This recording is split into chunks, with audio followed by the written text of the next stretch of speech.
Test মর্যাদার রজত জয়ন্তী উৎসবের ধারাবাহিকতায় খুলনা রাজশাহীর পর সিলেটে চলছে জমকালো আয়োজন। সকালে আন্তর্জাতিক স্টেডিয়ামে অনূর্ধ্ব 12 6SI টুর্নামেন্টের উদ্বোধন করেন সভাপতি আমিনুল ইসলাম। সিলেটে নিয়মিত আন্তর্জাতিক ম্যাচ ও আইসিসির ইভেন্ট আয়োজনের প্রতিশ্রুতি দিয়েছেন দেশের ক্রিকেটের সর্বোচ্চ অভিভাবক। খুলনা রাজশাহীর পর এবার সিলেটে টেস্ট মর্যাদার রজত জয়ন্তী উদযাপন। সিলেট আন্তর্জাতিক স্টেডিয়ামে অনূর্ধ্ব 12 6SI টুর্নামেন্ট সহ নানা আয়োজন। উদ্বোধন করেন বিসিবি সভাপতি আমিনুল ইসলাম বুলবুল।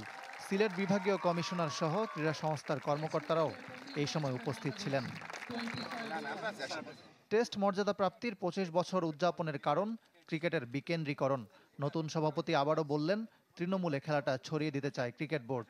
শুধু জাতীয় দলে খেলার জন্য নয়, ভালো নাগরিক তৈরিতেও তা প্রয়োজন বলে মনে করেন আমিনুল ইসলাম। সবাই তো আর জাতীয় দলে খেলে না, আমরা ক্রিকেটের মাধ্যমে ভালো বাংলাদেশের নাগরিকও তৈরি করতে চাই। ডিসেন্ট্রালাইজেশন মানে এই না যে শুধুমাত্র আমরা পৌঁছাবো এবং খেলাবো, সাথে সাথে আমরা যাতে ভালো ক্রিকেটার তৈরি করতে পারি সেই লক্ষ্যে কোচদেরও ট্রেনিং করাবো, আম্পায়ারদেরও ট্রেনিং করাবো এবং কীভাবে আমরা আরও ভালো ক্রিকেট উপহার দিতে পারি সেটাই আমাদের মূল লক্ষ্য। 25 বছরের টেস্ট ক্রিকেটের অগ্রগতি আশানুরূপ নয়, তারপরও নতুন দিনের স্বপ্ন দেখেন বোর্ড সভাপতি। শ্রীলঙ্কার বিপক্ষে গল টেস্টে বাংলাদেশ জিততে জিততে ড্র করেছে বলে দাবি তার।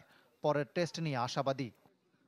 জিততে জিততে যে ম্যাচটা ড্র করে সেটা উইনিং ড্র, এবং শান্ত ব্যাক টু ব্যাক 100 করলো। মুশফিক ইজ ইন ফিরে আসলো ফর্মে, এবং আমার কাছে মনে হচ্ছে নাইম বল রিয়েলি ওয়েল। এবং আমার কাছে মনে হচ্ছে একটা দল যখন 11 জন খেলে, 3-4 জনের একটা পারফরমেন্স হলেই কিন্তু দল জিততে পারে, এবং সেই চেষ্টাটা সবার ছিল। এবং আমি কৃতিত্ব এককভাবে কাউকে দেবো না, অ্যাজ এ টিম আমার কাছে মনে হচ্ছে খুব ভালো ক্রিকেট খেলেছে। এইটার ফলশ্রুতিতেই হয়তো আমরা নেক্সট টেস্টটাও হয়তো ভালো খেলবো এবং জেতার জন্যই খেলবো।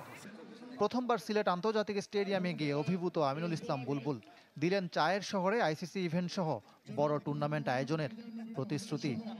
এত ভালো অবকাঠামো, এত সুন্দর ব্যবস্থাপনা, এবং এই যে গ্রিন গ্যালারির কথা বললেন বা পরিবেশের কথা বললেন, আমার মনে হয় পৃথিবীতে খুব একটা বেশি নেই। রজত জয়ন্তীর আয়োজনের মধ্যে ছিল pacer hunt, stump hit challenge ও ছবি আঁকার প্রতিযোগিতা।